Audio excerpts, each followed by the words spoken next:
Қазақстан мұсылмандар діни басқармасы Әзірет Сұлтан мешіті ұсынады. Жұма күнгі уағыз.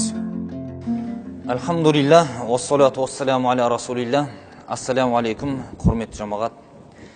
Бүгінгі тақырыбымыз алдымызда келе жатқан тәуелсіздік күнімізге байланысты.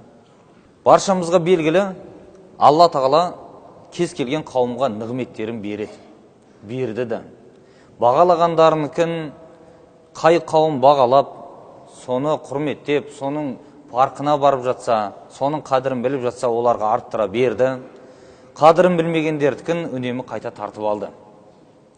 Бұл Құран кәрімде де бізге бірнеше осындай аяттардың келтірілуі, өзге алдыңғы өткен қауымдардан мысалдардың келтірілуінің баршасы осыдан еді. Бұл күніміз әрине бізге мейрам күні болып бекітіліп отыр. Дініміз бойынша негізгі 3 мейрам бекітілгендігі баршамызға белгілі. Бұл ең үлкен мейрамымыз құрбан айтымыз, одан кейін ораза айтымыз, үшіншісі жұма күндеріміз еді. Бұл жұма күннің мейрам болып бекітілуіне байланысты да бір оқиға бар.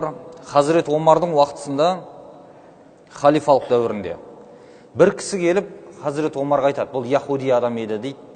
Ей Омар, сендердің кітаптарыңда бір аят бар. Біз болғанда сол аяттың түскен уақытын, күнін баршасын белгілеп, мейрам деп жариялар едік. Бірақ енді сендер оны белгілемедіңдер, пайғамбарларың да дүниеден өтіп кетті, білмейсіңдер ғой оны дейді.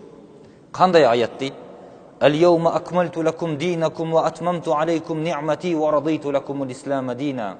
Бүгін сендерге діндеріңді толықтастырдым, нығметімді тамамдадым, ислам дінімен разы болдым деген аятты оқиды. Сонда Хазірет Омар айтады, неге білмейміз? Пайғамбарымыз саллаллаху алейхи вассаламмен бірге қоштасу қажылығында жұма күні Арафатта тұрған кезімізде түскен дейді. Ол күн, ол айтпаса да мейрам екендігі, жұма күнін мейрам деп жаңа белгіленгендігі. Яғни көреміз, нығметтің тамамдалған күні дейді. Нығметті Алла Тағала толығымен бердім деген күн жұма күні болып, біздерге мейрам ретінде бекітілгендігін. Әрбір нығметтің берілген күнін адамдар бағалаған. Ол мұсылманшылықта да солай. Кейде мына нәрсені ойлауымыз мүмкін, бұл қалай, бұл дінге қатысы жоқ деп. Расында бұл енді дінге қатысы жоқ. Тәуелсіздік күні деген күніміз. Бірақ бір ұлт үшін қатысы бар, бір ұлтқа қадірлі. Бұл тәуелсіздік күніміз өзіміздің ұлтымызға қадірлі, берекелі, ал біз мұсылман халқымыз. Мына Сауд Арабиясының өзін көрсеңіздер, діннің жаңағы Құранның түскен жері, ол жерде де яумул ватани дейді. Тәуелсіздік күні деп бір апта тойлайды оларда да. Демек ол діннің шоғырланған жерлерінің өзінде де ол сондай халықтың өзінің жеке күндерінің бар екендігі баршасына белгілі. Құран кәрім وَلَقَدْ ضَرَبْنَا لِلنَّاسِ فِي هَذَا الْقُرْآنِ مِنْ كُلِّ مَثَلٍ لَعَلَّهُمْ يَتَذَكَّرُونَ. Біз бұл Құранда адам баласына барлық мысалдарды келтірдік, ойлансын деп дейді. Құран кәрім түрлі жолдармен мысалдар келтіріп беріп отырады. Алдыңғы қауымдардан мысалдар береді. Соларда көретініміз әбден қиыншылық көріп, қиыншылықтан құтылды деп бізге көрсеткен бір қауым, бұл Бану Исраил халқы Фирғауыннан құтылған оқиғасын көрсетеді.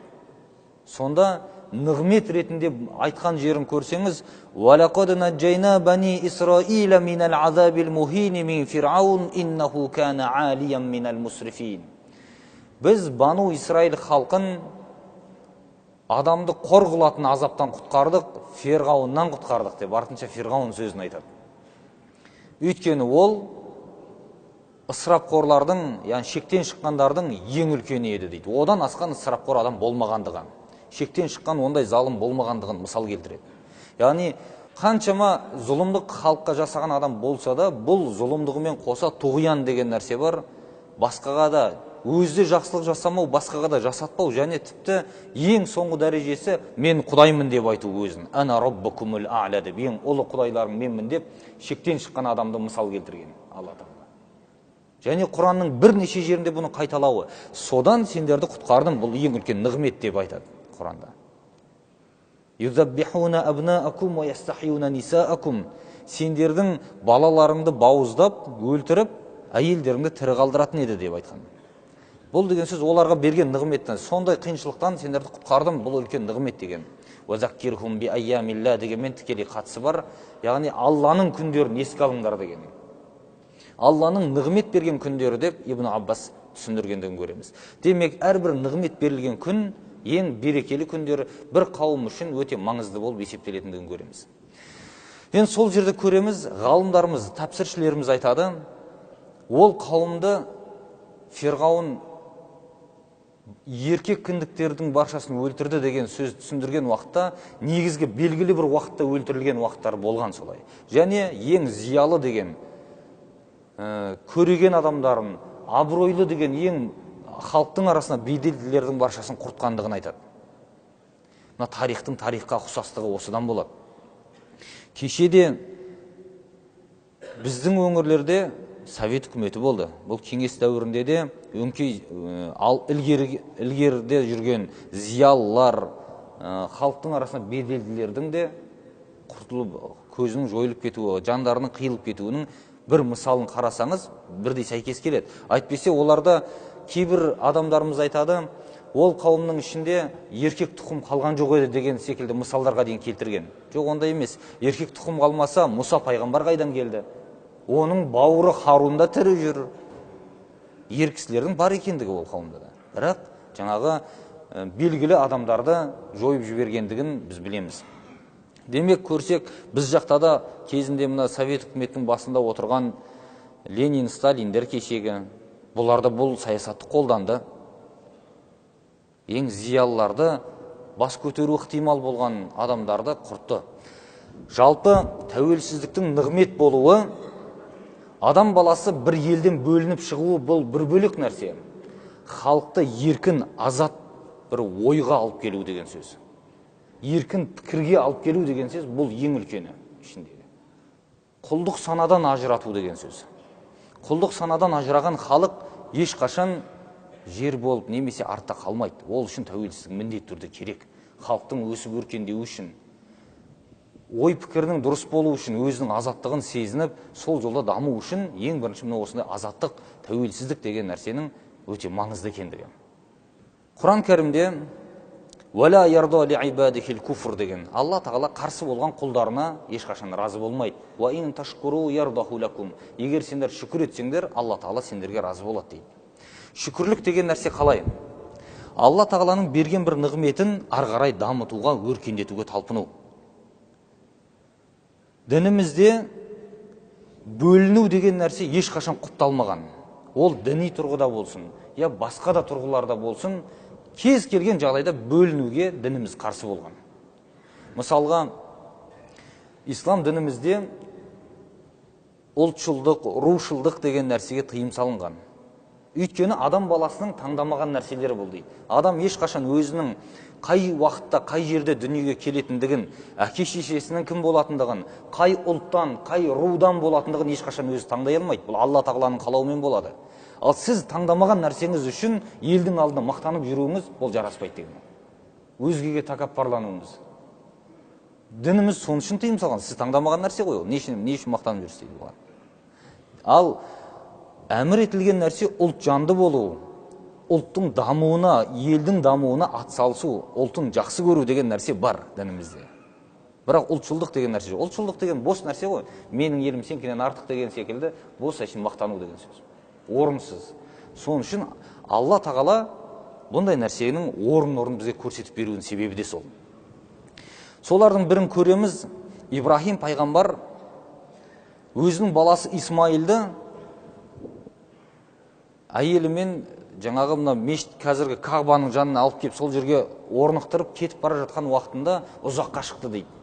Сөйтіп таудың артына қарай өте бересте олар бұны көрмейді, бұл оларды ұзақтан сырттан көріп тұратын жер болады. Сол жерде тұрып дұға жасаған. Ей Алла, мен өзімнің отбасымды, әйелімен баласы ұрпағын тастап кетіп бара жатыр. Осы ешқандай жеміс жидек өспейтін, өнбейтін бір жерге сенің қасиетті үйіңнің жанына тастап бара жатырмын. Бұларды ризықтандыр. Бұларға жаңағы құлшылық жасайтындай жаңағы өзің үйіңе құлшылық жасайтын көңілдерін солай қыл, оларды аш қалмау үшін, шүкір ету үшін ризық нәсібіңді бер деп дұға жасаған. Демек, әрбір мұсылманның міндеті өзінің ұрпағы өсіп жатқан елі тұрған жерге дұға жасау міндеттелген екен. Бұл өте маңызды істерден бол.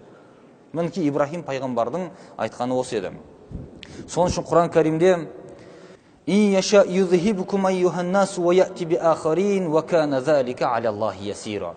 егер Алла тағала қаласа, сендерді жоқ қылып жіберіп, орындарыңа басқа қауымды алып келеді деген аят бар. Бұл Алла тағалаға өте оңай дейді. Осы аятты тәпсірлеген уақытта имам Құртуби үш түрлі пәтуаны келтіреді. Нәтиже ретінде үшеуі шығады дейді. Біріншісі, Алла тағаланың табиғи апаттар жіберіп, қауымды жоқ қылып жіберуі дейді. Екіншісі, жаңа бір ұрпақты өсіріп шығып, Аллаға қарсы болған жаңағы ата-бабаларын жоқ қылады, жаңа келген ұрпақтың жаңа діни тәрбиелі, Алла құлшылық жасайтын, шүкір ететін қауымдан болуы дейді. Үшіншісі, олар шүкір етіп бағаламаса, берілген қадірлемесе, берілген нығметтерді, онда Алла тағала олардың орнына басқа бір қауымды, яғни басқа бір қауымды үстем қылып келіп, солар билігін жүретін халге алып келеді деп айтқан. Мінекей осы үш түрін жаңағы ғалымдарымыз тәпсірлеп келтірген екен. Алла тағала баршамызға мына тәуелсіздігімізді берекелі қылсын, берген нығметін қайта алмасын деп тілейміз. Алла тағала мына елімізге, жерімізге тыныштығын, ауызбіршілігін берсін. Осы еліміздің өркендеп дамуын баршамызға нәсіп етсін. Аллахумма раббана аманна фағфир лана вархамна ва анта хайрур рахимин би рахматика я архамур рахим.